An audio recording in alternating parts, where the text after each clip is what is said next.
And welcome, Hoosier fans, to another victorious episode of the Assembly Call. As tonight, the Indiana Hoosiers hold off a spunky group of UNC Greensboro Spartans for an 87-79 victory. It was certainly a closer game than anyone expected. It was a closer game than it looked. Certainly early in the first half, and even at halftime when Indiana led 50-34. But in that second half, UNC Greensboro, they made some threes. Some of them were tough. Some of them were open, but they made some shots. And there toward the end of the second half, they started to do what Eastern Washington did, which was pound Indiana inside. They were able to find some success doing it, but to Indiana's credit, the Hoosiers were able to hold off UNC Greensboro and get the win, pushing the Hoosiers to 5-1 on this young season.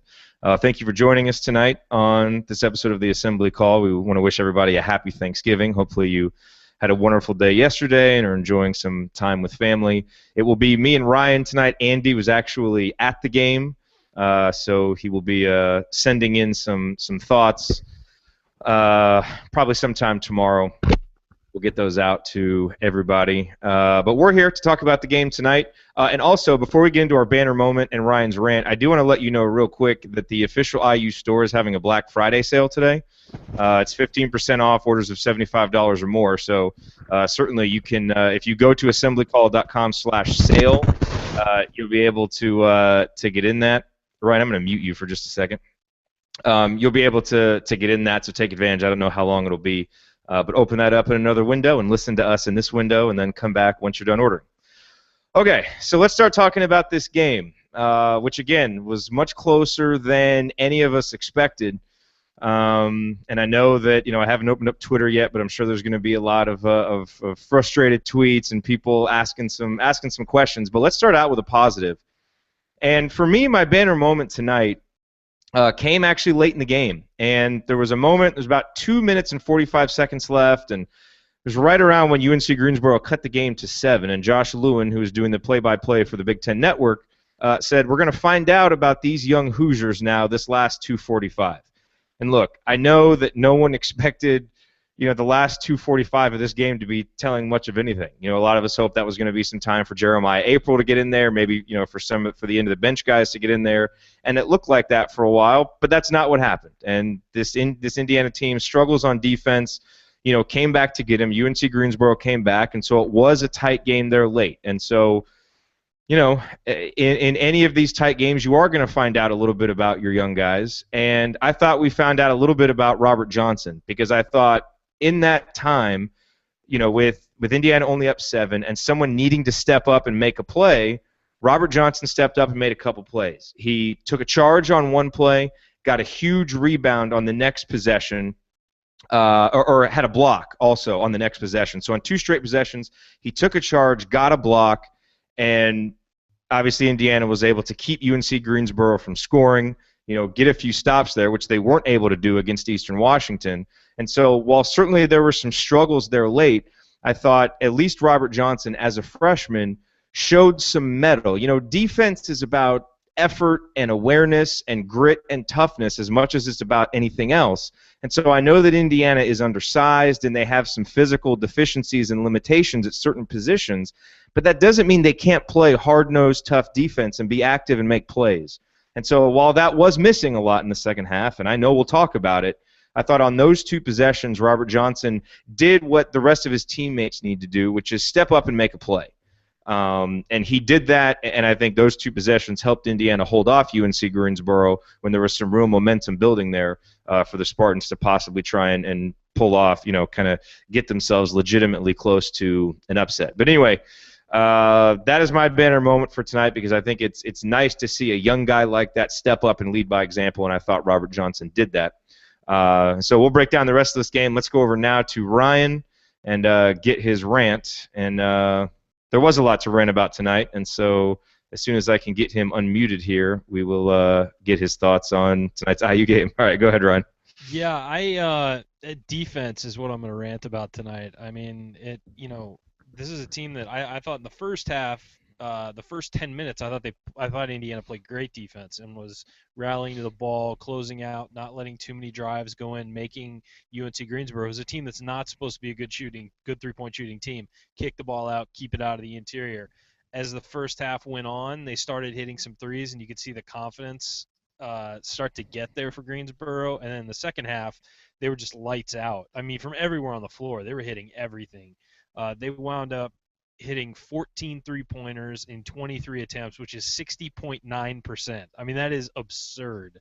And some of that is just the team them being unconscious from three, but it's also some of that is guys not closing out, switching at the wrong times, leaving guys open, overplaying with their help defense, and then not recovering. So there's a lot of work for this team because if Greensboro is going to light us up for 14 three-pointers, typically when you play a decent opponent, if they hit 14 threes, you're going to lose. I mean, there's no question about that. So at some point, this team has to figure out how to defend the three better and how to defend the drive better because a lot of those threes are set up by a driving kick. So, I mean, it's disappointing, and I know everyone wants to rant and rave, but the positive is that Indiana, when it got close after that long rally by Greensboro in the second half, they did kind of right the ship a little bit and start getting the ball inside more against the zone. The other big thing to take away from this is our offense against the zone again failed us, and that's kind of been a theme over the last few years. And I actually think early in the season they've been pretty good against the zone. Tonight it just lost them. They didn't get the ball into the middle, didn't have cutters going around, and yeah, so I would say those are the two biggest worries coming out of this game because if I was Pitt and I watched this game, I would absolutely run a zone against us. Yeah, and Pitt is who Indiana plays next. We play them on Tuesday. You think back to that SMU game, and obviously that was a big win for Indiana at the time. I mean, it's certainly, SMU was ranked at the time, and there were still a lot of questions about this team. And after that game, we said, well, we're not really going to learn much about this team over these next three games because we're just playing Lamar, Eastern Washington, and UNC Greensboro. Two teams that are sub 300 and one that's about 160 or whatever Eastern Washington is. That Lamar game, it wasn't, it certainly didn't get close like this one, but there were a few moments there that were, that kind of made you question, like, that this team's kind of showing some vulnerability. Obviously, then we lose to Eastern Washington, and then tonight, this team is, I think, 302 against Ken Palm. They hadn't beaten a Division I team. They had by far their best offensive output today, and the guy coming in who was their leading scorer, R.J. White, had 0 points and fouled out. And yet they were still able to do this. So, before we get into some individuals, because there are definitely some individual performances we want to talk about, James Blackman Jr., certainly Emmett Holt and Hunter Mosquera-Perea. But let's just talk some big picture right now, Ryan, because, this team, much was said about how poor the early season non-conference schedule was, and now we have, some top 100, top 50 teams coming up, Pitt and Georgetown and Louisville and Butler. And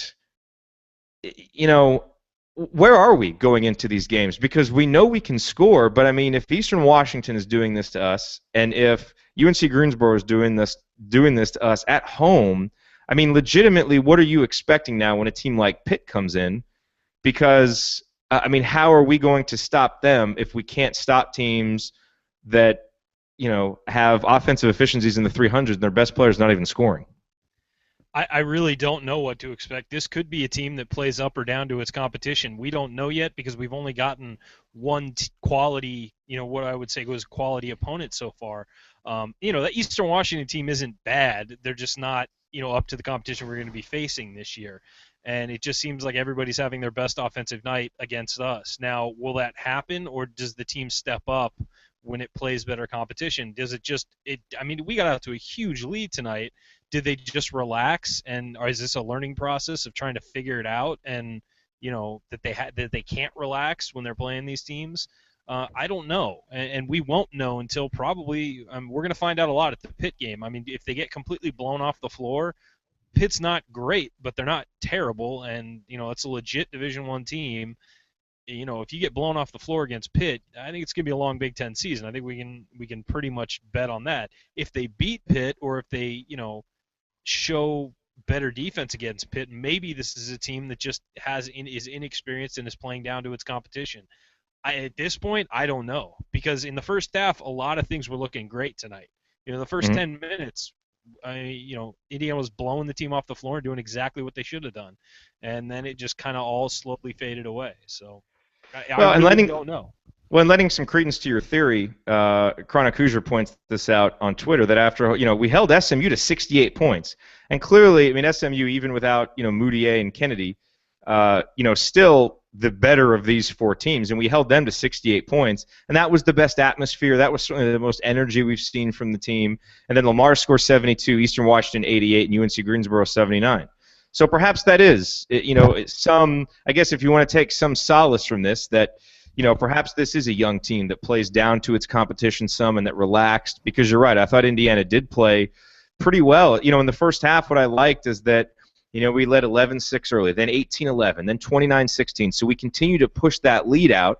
Eventually, led 50-34 at halftime, and then obviously the second half was what it was. But there were some good signs early. And so I think if you're an Indiana fan and you want to go on with the rest of your Thanksgiving weekend thinking positive thoughts and optimistic thoughts as opposed to pessimistic ones, that's where I would go with this. That clearly there's a lot of talent here and there's a lot of ability, and perhaps it is a young team that does play up or down to the competition. And if that's the case, then Indiana should play pretty well against Pitt and in some of these games we have coming up.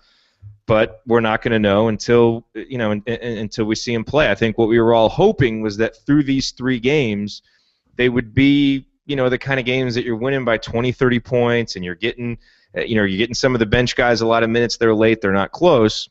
Unfortunately, that didn't happen. Let's talk about one of those guys who I think we all hope to see play a lot tonight, and he did in the first half. He didn't very much in the second half.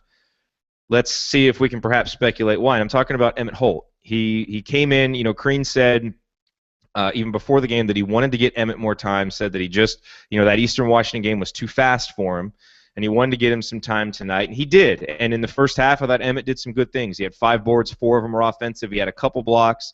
Never really seemed to find his rhythm offensively, but he was active, and he made things happen, and his post defense was far from perfect, but he seemed to provide a little bit more of a consistent defensive presence than Honor, because even though Honor did some good things tonight, and I'm not sure if he had a block or any blocks, but he did have some rebounds, was able to get some points. Although in the second half he started falling for the pump fakes again.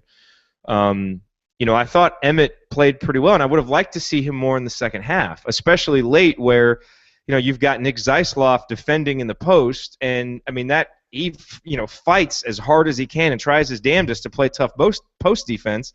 But there's only so much he can do. Where a guy like Emmett, who's big and strong and has that big wingspan, you'd think maybe he's a better option down there. So, we've kind of been searching these last few games for why he's not playing more. I thought he earned, I thought with the way he played in the first half, he should have played more in the second half, especially when you see them just start going down low. What'd you think of Emmett, and is there anything you saw for why he didn't play more late? I think it was a very encouraging outing for Holt. I think the reason he wasn't in the second half was because of their zone. We only wanted to have one player in the post, and then Troy Williams sort of running the baseline or looking for an opening, and Perea was out there for most of the second half. So hold on. So you're saying that we wouldn't have played Holt, and I know you're speculating, but because of the offense. But we know we can score against them, so why not focus on the defense? Well, I think part of it also is that they were getting guards into the paint. It wasn't, they were spreading out, and the way they were shooting, we needed guys who could close out. You don't want Emmett Holt playing 18 feet from the basket. Again, I'm speculating, like you said. I think that them playing zone made it so we wanted to go with more of a Troy Hunter combination, and I also think that on defense, you're looking at it thinking, okay, that's what we'd like to go with too, because they're shooting. Troy can close out a little better than Emmett probably on the perimeter. You got Zeisloft on the post a lot because of switching and when through screens and things like that. So he's not supposed to be defending the post there. It's just that's how it happens with defensive rotations. I thought I'm not obviously seeing Zeisloft down there, my heart skips a beat. That's not exactly what I want to see, but I think that Emmett had it been about a 10 had it been about a 15-point game, I think you would have seen him in there against that zone instead of Honor, maybe to see how he performed against it. But I think at some point you're trying to get the win, and you go with maybe the guys you trust a little better. Maybe he doesn't know the best way to attack the zone. Not that we did a great job attacking the zone anyway, but it's like what Crean said about the last game, and I actually kind of agree with him. I would have liked to see Holt play against Eastern Washington, but remember, Holt was a late addition, and he probably doesn't know all the offenses, all the defensive systems, and everything like that. Because he was such a late addition to the class, he didn't get the whole offseason that everybody else did. So I think that he's a guy you got to bring along as opposed to just throw him in there. I think we will see him a lot against Pitt after tonight, though. I thought he played a great first half. So I guess the reason, the thinking there then is if he's a little bit behind, you don't want him to go out there and struggle and lose confidence, because it's not like there's great alternatives, right? I mean, if you have a kind of a normal team with a couple of big guys and you have some solid production down there, I can see that. But really the only explanation there is just you don't, because it's not like the people playing above him are showing great awareness and really showing great understanding, right? So it may just be more that Crean wants to build his confidence up steadily. I think that's part of it. I think you also saw Hartman in there playing sort of a poster role too, and he's been really reliable and active defensively this year. So maybe it's just instead of putting Holt at the 4 with Perea, or he'd rather have a combination of Hartman in there because he's been so active defensively.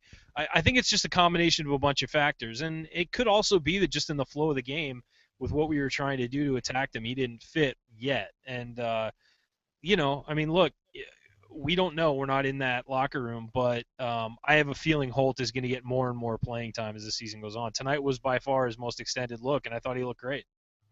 Yeah, I actually think, and I had this conversation on Twitter with somebody, that I would not be surprised, and it's not going to happen in the Pitt game. It may not happen before conference play, but I actually think at some point in this season he becomes a starter. I think he plays over Honor, because I just think the reason I say that is just watching those two guys, just kind of their general basketball awareness, Holt seems more comfortable on the court. And it may just be that Honor is more suited to a 10 to 15-minute role where he can come in, use his athleticism, but not be asked to play so many minutes. I don't know. We're doing a lot of speculating right now. I think I just have to say, I think that Honor just looks like he's thinking too much when he's on the court. Maybe he's putting a lot of pressure on himself, because when in the beginning of games, when he gets into the flow, we've seen this a couple games in a row now. When he gets into the flow early, he looks great. He looks like the guy we expect him to be. He's blocking shots, he's rebounding, he's scoring. He was 3 of 3 from the field tonight early and didn't take another shot. I mean, it didn't get any openings, didn't finish any dunks, didn't do anything like that. And he was 4 or 5 from the free throw line. So it looked like he was off to a good night, and then just kind of disappeared down the stretch, and this, particularly on offense. Now the zone took some of that away, but at the same time, you expect him to be in there, on both ends, at least fighting for rebounds and things like that, and he just kind of was invisible. It's puzzling, because he starts games off well, and he's done that so far a few times. Yeah, and I think, the frustration with Hunter is you see the flashes of what he can do, the athletic ability, but there are times when he just stands there. And I think you're right. I'm not sure if it's as much effort, because I think he tries to play hard. Now, he may not quite understand what playing hard means all the time, because there's kind of that second or third gear that you kind of learn as you get older. But I think he tries to play hard, but sometimes he tries to think, like he doesn't want to go for those shot fakes. So, instead of doing that, it's almost like he stands flat-footed and he doesn't attack the rebound. And he doesn't, he almost doesn't really do much on defense because he's afraid of making a mistake. And it seems like he's kind of caught.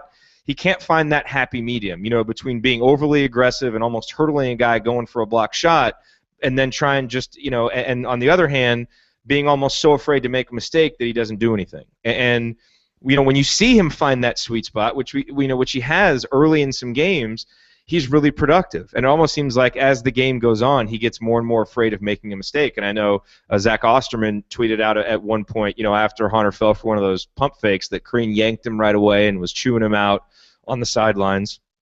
Which I'm not saying he shouldn't be chewing him out, but you wonder if he's got so many things going through his mind that he's struggling to just go out there and play. We'll see. I mean, this is going to be a developing and evolving story as the season goes along. But we've got to find some consistent production from one of those two guys. Well, Hopefully both, but yeah, and the positive to come out of tonight is I think it's pretty clear that Emmett Holt is a legitimate guy. He is going to help us, and he looks like he's going to be a very good player. yeah. And the one thing we do that we don't know how he's played in practice. We don't know him mentally, so Crean may know that throwing him out there and him just getting kind of eaten alive because he's struggling, could harm his confidence. We don't know what type of guy he is, and so, I try to be sensitive to that and understand that the coach is making. I mean, look, all Tom Crean wants to do is win basketball games, and so if he thinks that Emmett Holt is going to give him the best chance to do that, he's going to have him out there. And so, when we're struggling this much to get production down low, I feel like there's got to be a reason why he's bringing him along slowly. So, anyway, he is starting to bring him along. He got more time tonight, and let's hope that that continues to happen as the competition ratchets up. Let's talk about a guy who's going to be really important for Indiana every game this year, especially when the competition ratchets up, and that is James Blackman. And if you look at his stat line, you would think, what a great game from James Blackman. 24 points, 9 rebounds, 2 steals. He was 9 of 17 from the field. He was only 2 of 7 from downtown. I chalked that up to this probably being I wasn't a huge fan of his shot selection tonight, actually, and you'll probably talk about this. So some of those threes I didn't like. But here is the biggest problem that I have with James Blackman's game tonight, and that is at the end of the game, he's having to be subbed out for defense. And if he is, one of your best players, an all Big Ten type player, and this guy that you're counting on, he can't be being taken out late in games for defense because you can't always get him back in there for offense. And when we know how important scoring is to this team, you've got to have him on the floor. And he's not physically incapable of playing defense. He's a good athlete. He's got, a good wingspan. He can, he's not the greatest athlete in the world, but he's certainly good enough to play solid defense at the college level. But what I led the show off with, kind of that toughness and the grit and the awareness and just the willingness to go make a play, he'll do it on offense. But, I think Robert Johnson kind of showed the way on defense, and that's what we have yet to see from him. And the coaches are clearly noticing him because they're taking him out late in games. And so I think, I tweeted out that I hope he gets pissed off at that his pride kicks in. He's saying, how am I not on the floor, and does something about it. And by doing something about it, that means kicking it up into the next gear. And I know a lot is asked of him on offense, and so he can't, go 100 miles a minute on each end of the floor. But with how much this team needs strong perimeter defense, he's going to have to start playing better defense, bottom line. No, I absolutely agree. I think that it's really a problem with technique more than anything. I don't think it's a willingness problem. And some guys, it takes a while to adjust to the speed. We saw Troy Williams last year, maybe probably the most athletic guy on the team, just struggle mightily with his footwork on defense, getting beat off the dribble every time, losing his man. I mean, it's a lot of things, and the game is a lot faster, and you've got to be aware of so many different things that sometimes you just have to be thrown into it and just kind of settle and realize you're going to be okay and you're good enough to deal with it and not overthink it. But I do think that it's the correct decision to pull him out right now on defense.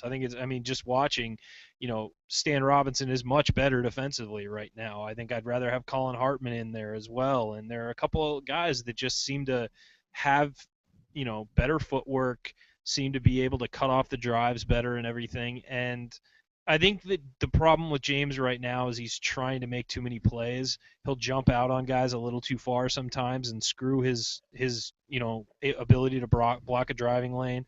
He'll try and go for a loose ball when it's probably not the right time to go for one. Just stay settled, be aware of the shot clock, and not try and jump out and leave your man open. Things like that. They come with experience, and you'd hope that it's hard, though, like you said, to see Robert Johnson seem to get it and James be struggling at this point. But I think he will get better. I just think right now, especially tonight, you're trying to win that game and you're going to do what's best. And having Stan Robinson out there with his wingspan and his defensive ability was the right move. And a guy like Hartman and even Zeisloft, he's not a great defender, but he's a smart defender, and he's not letting guys get by him as much. He's letting him shoot shots. The problem is they were hitting shots tonight. So, there were a bunch of factors playing into it. But I agree. I think that James has to get better defensively if we're going to be a competitive team this year. Yeah, and, it is a criticism, but it should be noted that he would not be the first freshman, 5 or 6 games into his college career to be struggling a little bit on the defensive end. And certainly, he's playing hard. He's doing a lot of good things on offense. I just think, I saw one of those times when Crean pulled him out, kind of that look on his face, and it kind of gave me hope that it will piss him off a little bit, because I think anybody who's competitive, that'll piss you off. That you get taken out of there, because you're going to miss some offensive possessions if you're being subbed out like that, and we can't afford that. He certainly is not going to want to miss the opportunities to make big shots for his team. So, we talk a lot. Look, there's a lot to criticize Tom Crean for. We've done a lot on here. I am impressed with that. We talked a lot before about him kind of not willing to use the bench to maybe send a message. I feel like he's doing that a little bit more this year. Granted, there's a lot of other issues facing this team, but, he's pulling Hunter Mascara-Perez and sitting him for extended periods of time when he's not bringing it. He's not just leaving James Blackman on the floor when he's not playing defense. So, it's a small sample size so far, but I do feel like Coach Crean is at least showing a little more willingness to use the bench, to make a point, or when, someone deserves it who you think might otherwise kind of just be entrenched there in the lineup even late in the game. So we'll see if that continues as we go along. I want to talk real quick about Yogi. Solid stat line, 15 points, 6 assists, 6 boards. Again, he's doing a lot of things for this team and really scoring his points quietly. And unfortunately, in some of these games, he's having to do it by hitting a lot of free throws late in close games that you would hope wouldn't be close. Tonight he was 8 for 8.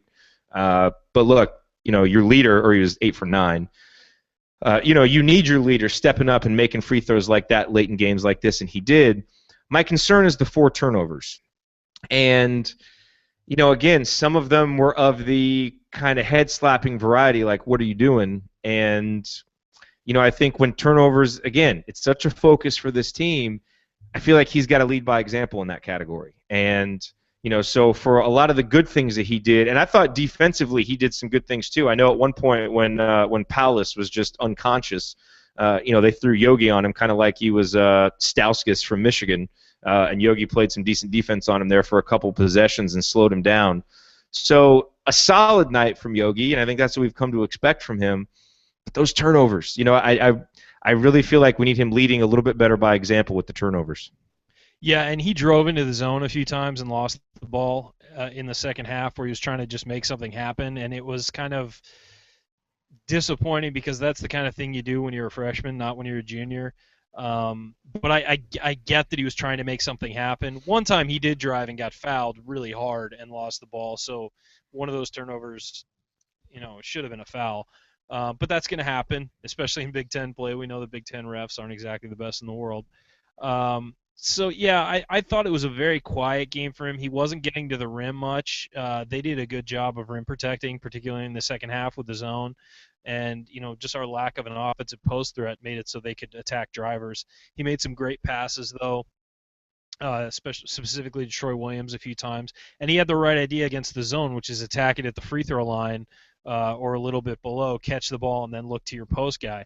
And, we didn't really go back to that much. They defended it pretty well, I'll give them that. But, that's something that against the zone, I wrote it on Twitter. That's how you beat it. And he did the right thing, cutting right to the free throw line, getting the ball, and then passing it immediately to the post. And so that's the kind of smart play you expect from him. A few of the drives tonight were not, what you'd expect, but I think that he was trying to force the action and force something to happen and maybe force some guys to collapse so he could kick it out.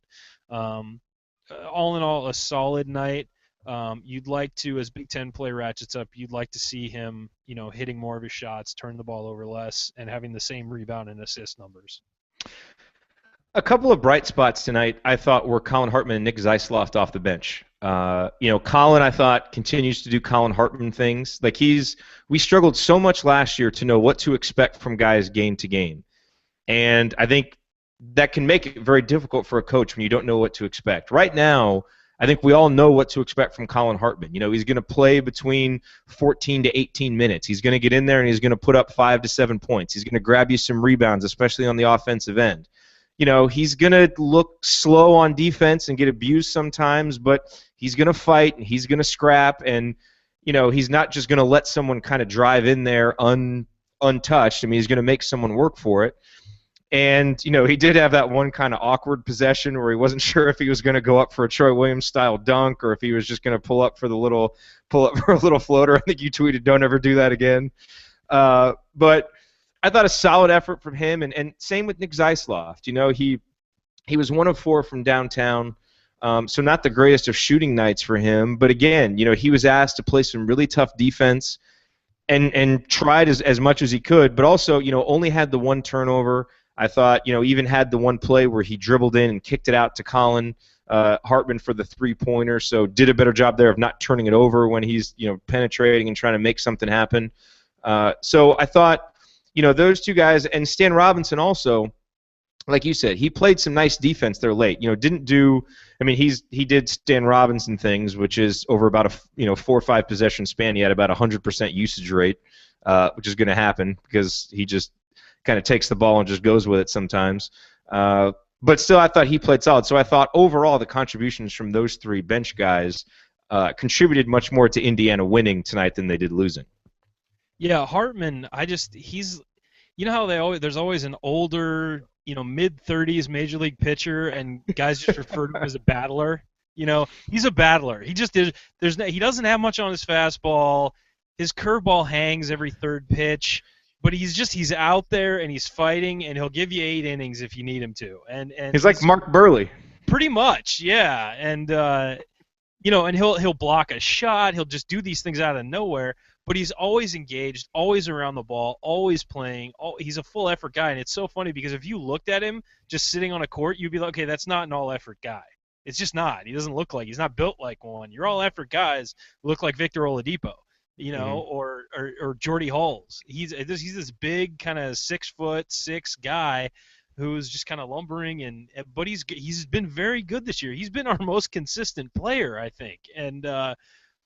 So I love watching him play. I mean, he won't miss his free throws. He'll hit some threes. He'll just battle inside, tip the ball. If he can't get a rebound, he'll tip it out to somebody. I mean, he's just active and involved, and it's a great spark for this team. He's a less athletic version of like freshman, sophomore Will Sheehy. I mean, that's essentially what he is, and so you gotta love that. And I can sense the man crush starting right now. Oh no! Hey, there was no man crush with Sheehy. You got that, about 180 degrees wrong, my friend.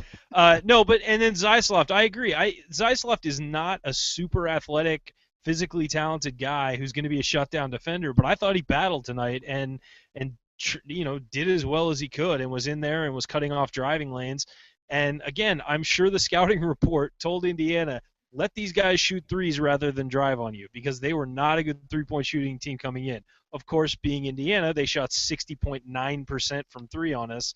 They made the most three-pointers by an opponent in Assembly Hall history. I mean, that's someone insane. Who tweeted that out. I need to give credit for that stat. I'll find it, but go ahead. I mean, that's insane. And I'm sure the game plan for this over the holidays was, hey, cut the driving lanes off. Don't let them do what Eastern Washington did. Make them shoot threes. They're not going to make them. Well, I guess they did. And so I thought Zeisloft did a good job cutting off driving lanes. I thought Stan's defense late was good.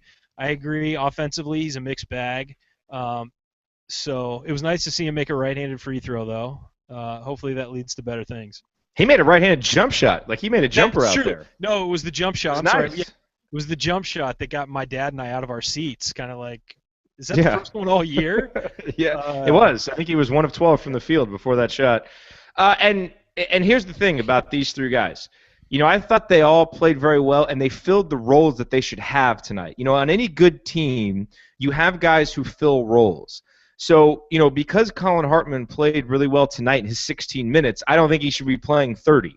Like, he needs to be playing 14 to 18 minutes like he's been and doing exactly what he's doing. I think the role that Zeisloft played tonight, I think expect him to make 2 of those threes instead of 1 of them. That's the role that he'll play. And I think Stan Robinson is probably better in short spurts as well. And so I think those 3 guys are starting to carve out the roles that I think are really good for them and that will really help this team. But what Indiana needs is guys like Honor, guys like Yogi and James Blackman, and these guys that need to play 30, 35 minutes to be more consistent in their roles like these guys are. And look, it's much harder to be consistent over 30 minutes than it is in 14, 15 minutes. I get that. But, if we're trying to project forward and how can this team improve and what does this team need to go from where it's at now to being a good team, that's what it needs is guys to understand their roles and fill them consistently. Right now the bench guys are doing that, and it's easier for them to do it, but hopefully the starters can start to do that too. Let's talk real quick about Troy Williams because we haven't yet. Kind of a mixed bag for Troy. He did more great work on the baseline, and if you want to understand how Troy Williams scores his points and where he's best for Indiana, I urge you to go to Inside the Hall and check out Ryan Carrazza's latest film session because he does the Eastern Washington game, and instead of focusing on all the horrors of that game, he was actually nice to IU fans and chose to focus on Troy Williams' work on the baseline. And you'll see basically 4 different ways that Troy is able to get open on the baseline for, to allow him to do what he does best, which is murder rims. And he does that just by kind of being smart on the baseline, letting a play develop, and flashing when the opportunity presents itself. And I thought he did that a couple times tonight. I think when Indiana's offense is functioning well, you should expect to see that 3, 4, 5 times a game. And that's where Troy is at his best. Where Troy is not at his best is when he decides, screw it, I'm driving, and just kind of takes it without there being some impetus from the defense to do it. Without the defense kind of showing him something that says drive it, he just decides to drive it, gets out of control. It'll lead to a wild shot or a wild turnover and kind of gets everybody discombobulated. If he can cut that out and just do more, and he was doing this at the end of last year. He was cutting out some of the crazy stuff and just being smarter about picking his spots. He's so effective when he does that. And our offense is really geared toward him scoring in that way because we have guys who can drive and get it to him. So a mixed bag for Troy tonight because I thought he did that some, but we also saw the out-of-control Troy a little bit too much. No, I agree, and I actually thought he was better on defense tonight, which was definitely a positive. But yeah, I agree. He's at his best when he's dancing around that baseline and sort of going in the short corner area and then cutting in and getting a pass from somebody and putting it away. I mean, he's a finisher, not a one-on-one player, not a driver, and maybe he will be that eventually. Hey, Victor Oladipo turned himself into a one-on-one player, but he was just a finisher for a long time too. And hopefully, Troy gets there with his ball handling and things like that. But as of right now, he's just a finisher on the offensive end, which is fine in this offense because you'll get a lot of opportunities for putbacks and for guys driving in to find you if you make yourself available like he has in the last 2 games at times. Just some numbers here. Indiana scores 1.29 points per possession tonight. They allow UNC Greensboro to score 1.13 points, which is not good at all. UNC Greensboro is effective. Yes, I mean, we did beat them, but, man, some of these numbers, effective field goal percentage for UNC Greensboro of 60.3%. I mean, they shot an incredible, percentage from three-point range, but some of those looks were open too. Indiana on the plus side was able to do a nice job on the glass. They rebounded, an offensive rebounding percentage of 42%, defensive rebounding percentage 76.5, so that was solid. Free throw rate of 51%, that's good.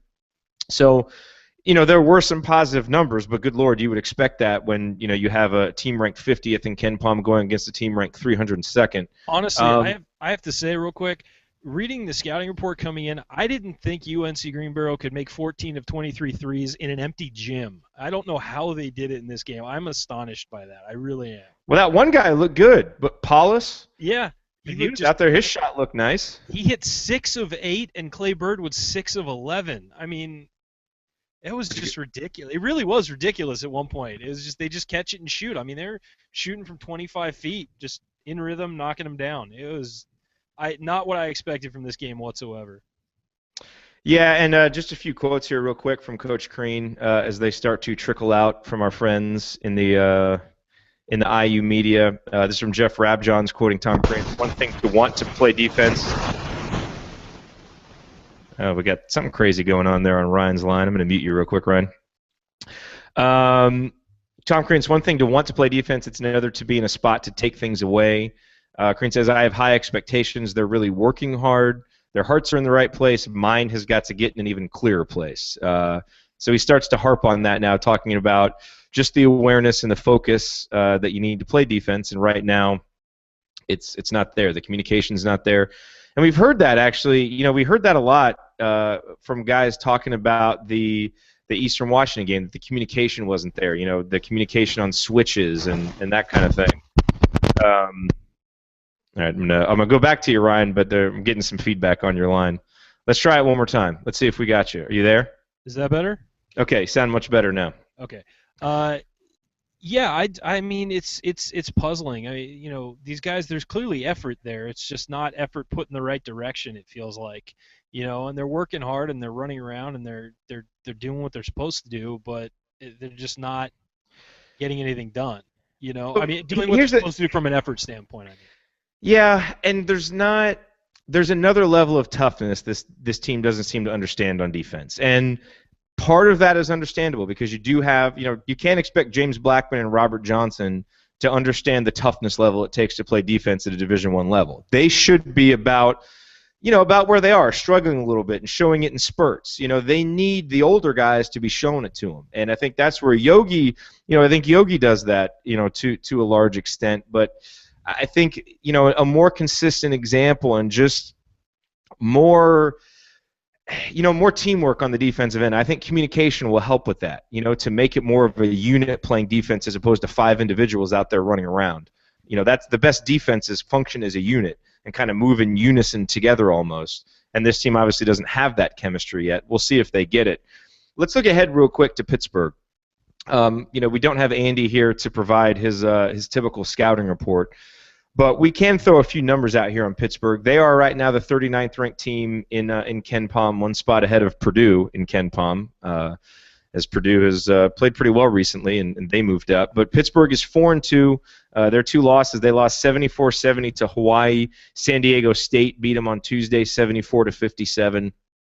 They stomped Kansas State 70-47. That's really their only big win of note. All their other wins came against teams ranked 259th or less. Offensively, they've been pretty good. They're averaging 1.08 points per game, which you would expect considering the schedule that they've played. They've been a decent three-point shooting team, but like Indiana, the numbers are skewed a little bit because of the competition that they've played. But I think by all accounts, Crimson Cast even tweeted that he thinks we're going to beat Pittsburgh, so you know that Pittsburgh can't be a world beater. But I think by all accounts, and I think Pittsburgh may have a few guys out also. By all accounts, this seems like a game that this Indiana team, even what they've shown at home in what should be a raucous atmosphere, the kind of the second nice atmosphere of the season.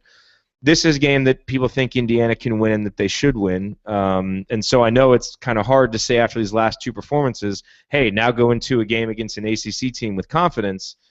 I think there are some reasons to think that Indiana can put this kind of weird, tough 3-game stretch behind it, and now that the competition ratchets up, hopefully the play will as well. So, I do have some confidence going into this game. We'll see what happens when they play, but how are you feeling about it? I do think it's a game we can win. I watched Pitt play San Diego State. San Diego State is maybe the best defensive team in the country, so a far cry from Indiana. But I just felt like Pitt didn't have a whole lot to go with. There was no guy they could rely on at any point to just take over a game. I didn't feel they had confidence in themselves to go to Maui and compete with those teams. And, they spanked Kansas State, but that's not a very good team. And I think going into Assembly Hall, hopefully, the students will be back. Hopefully it's a great atmosphere. We'll just overwhelm them, I think. And if Indiana plays on the level it did against SMU, which I kind of expect this team to sort of come up to its competition and play like that again. I don't know why. I just have a feeling it will. I think that they'll beat Pitt by a good 10 points. That's my feeling on the matter. Now, again, if they show up like they did in the second half tonight, there's all bets are off. Who knows? But I think that as it goes, you beat Pitt, you go out, you're going to play Louisville. I think nobody in the country expects you to win that. But you put a good showing in there, then even just a good showing, show what you can do. And then go, and you're definitely going to be, I'd say, 50-50 with Butler. You can beat Butler. I think Georgetown is a tougher team than people have them ranked right now, but they can be beaten too. These games are all winnable. Except for Louisville. I think that all these games are winnable. Do I think we will win all of them? Probably not. But if this team just knocks out the stupid mistakes, which you expect from a young team, knocks out the stupid mistakes and starts guarding the dribble better, the way they're capable of guarding the dribble, you can get some wins in this preseason. I mean, I don't think it's going to be that difficult. I mean, these teams will look good on a resume later because Pitt's a big name, Butler's a big name, Georgetown's a big name, but they're all beatable teams. I mean, they're definitely beatable teams. Yeah, Ken Palm right now, and this is before the UNC Greensboro game has been put in there, but he's got us, win 67-65 in that one. Louisville's number 3, Butler number 42, Georgetown number 26. So there are opportunities here for Indiana to get some nice wins for its resume. I mean, obviously we've played a lot of cupcakes so far. We haven't necessarily treated the teams like cupcakes, and they've given us some good battles. And to their credit, I mean, if you're going to come in and make that many threes at Assembly Hall, kudos to you. And so kudos to UNC Greensboro, just like we gave kudos to Eastern Washington. You make that many threes, you're typically going to win. I mean, I say that as a guy who's been playing and involved in basketball for 30 years. You make that many threes, 99% of the time you're going to win the game. Mm-hmm. So, quick question here from our buddy at Balcony Seats before we wrap up here with some final thoughts. And that question is April worth any shot? Chances for minutes are running out. And, the calls for Jeremiah April to play, it's so weird. He played, I think it was the first exhibition game against Mississippi Valley State. Played at the end, got in, made this really pretty turnaround jumper. And I believe those are his only minutes of the year, and kind of tantalized everybody because, frankly, we kind of thought he was hurt. And frankly, he got out there. He looked really fluid. He moved well. He's got this turnaround jump shot that he makes. It's like, this guy looks pretty good. We've got to remember this about Jeremiah April. He was another guy that was added late in the recruiting process. He wasn't really on any lists. He was not a guy, and this is obviously when Devin Davis was healthy. He is not a guy that anyone expected to play his freshman year. I mean, nothing was really expected out of him as a freshman. He's the guy that, in talking to everybody who followed the recruiting process, maybe 2 or 3 years in, he can become a guy. Only out of necessity have Indiana fans, me included, started to look to him as kind of this beacon of hope simply because he's an unknown. And we're frustrated with the knowns on this team inside. So, hey, we haven't seen this guy. Maybe he can play. It's important to remember that what was expected of him and what he's probably capable of right now. And so, again, I will just say, with a team struggling this much inside and really looking for answers, if there was any indication that he could provide that, I think he'd be playing more. So there's got to be a reason why he's not. And perhaps it's health, perhaps it's just adjusting to the college game, whatever it is, there have got to be some reasons. And I know people are frustrated with Crean and don't necessarily want to trust his substitutions and all that stuff. I've got to kind of trust him here based on the scouting reports of April and just common sense that says, I'm sure he wants to throw everything up against the wall and sees what sticks. Right now he doesn't see April as part of that solution, and he's the guy who would know the most. So I think there are legitimate times to question those substitutions when we've seen guys and we've seen them play. But right now we only have that one little 2-minute spurt from April, which, granted, he looked pretty good. But I think we just need to caution ourselves about expecting too much out of him. And who knows? I think if we get anything out of him this year, it's a bonus. What we have seen from Holt leads me to believe he's got something to give. But April, I think, is still pretty far away. Yeah, I mean, April had, and I'm looking at it right now, he had 7 minutes in the first regular season game, 2 points, and those 2 points were beautiful, Ryan. I don't know if you saw them, but they were gorgeous. Points, 2 rebounds, a turnover, and 2 personal fouls in 7 minutes, and that's been his season so far. Look, we've got games with Grand Canyon, Savannah State, and New Orleans coming up. There will be hopefully time to maybe throw him out on the floor. But yeah, he was injured. He wasn't even supposed to play in that first regular season game. He showed up without the boot, and everybody was kind of surprised. So, if he's healthy and he's got to obviously get his conditioning right and things like that, and get involved and learn the plays and all of that stuff. So, hopefully we can get him in before Big Ten season. But this year wasn't when you were expecting anything from him, really. Yeah, one final quote from Crean, Evan Hoopfer quoting him: "Our best post defender can't be 5 foot whatever Yogi is," which, good point, Coach. That is true. So We'll see what Indiana can do. Again, I feel like we keep saying this, but we're going to learn a little more about Indiana in the next game. And, I mean, I suppose with any team, it's a continuous learning process as you go. That seems especially so with this team. You know, because I think we did learn some things these last 3 games. I don't think any of us really like what we learned. So I'm hoping that we start to learn some new things against Pittsburgh, and hopefully one of those things that we learn is that, hey, this team really does rise to the level of its competition. So once we start playing these better teams and once we get into Big Ten season, this team will play more to its ceiling rather than its floor. And I think we've seen the floor a little bit too much these last couple games.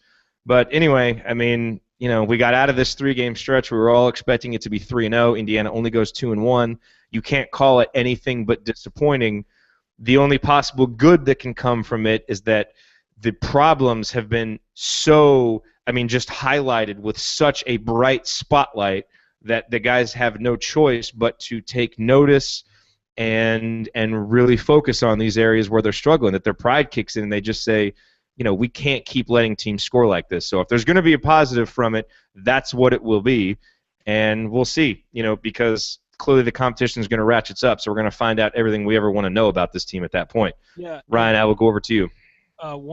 Sorry to butt in, but one more quote I thought about Crean's press conference. He said about Indiana's defensive issues that need to be fixed, it's on nobody but me. I thought that's, you know, so he knows he has his work cut out for him too. I mean, this isn't just the players not listening to their coach. He's got to work with them on it. All the assistants do, because, you know, this is something that, you know, a bad season can cost these guys their jobs, and I think we all know that, and I think that they're keenly aware of that as well. And to be clear, Indiana is playing defense worse than its roster deficiencies should allow them to. I mean, and what I mean by that is we know we're small, we know we're young, we know all of those caveats, and Indiana's still playing worse defense than they should.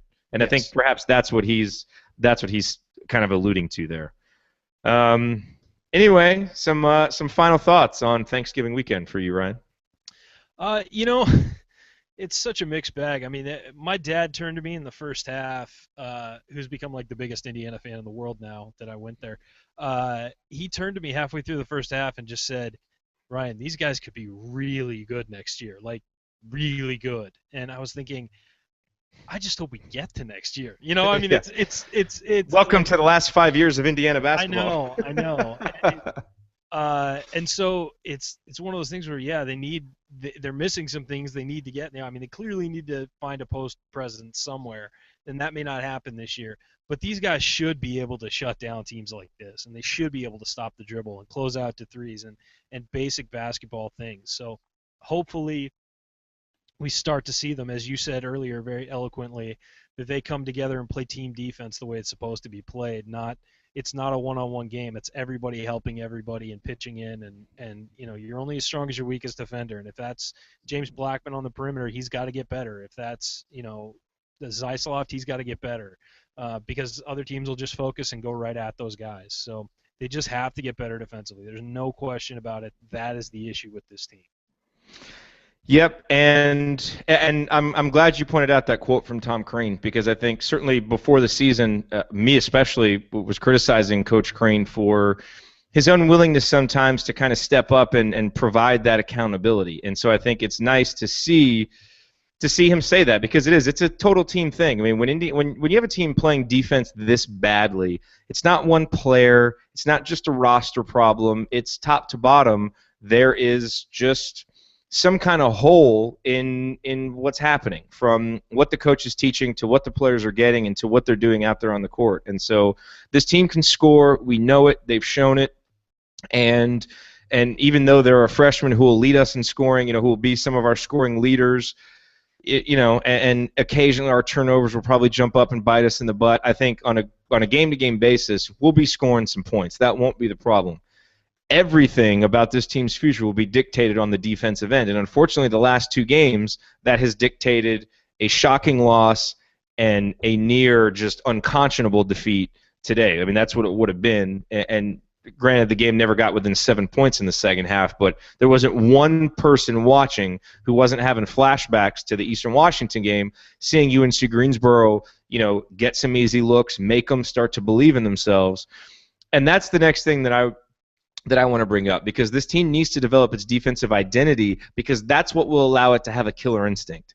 And we saw from Indiana last year, starting out games well, having leads at halftime, and not having any kind of killer instinct to go to that next gear and turn a 5-point lead into a 10-point lead, or a 10-point lead into a 15-point lead.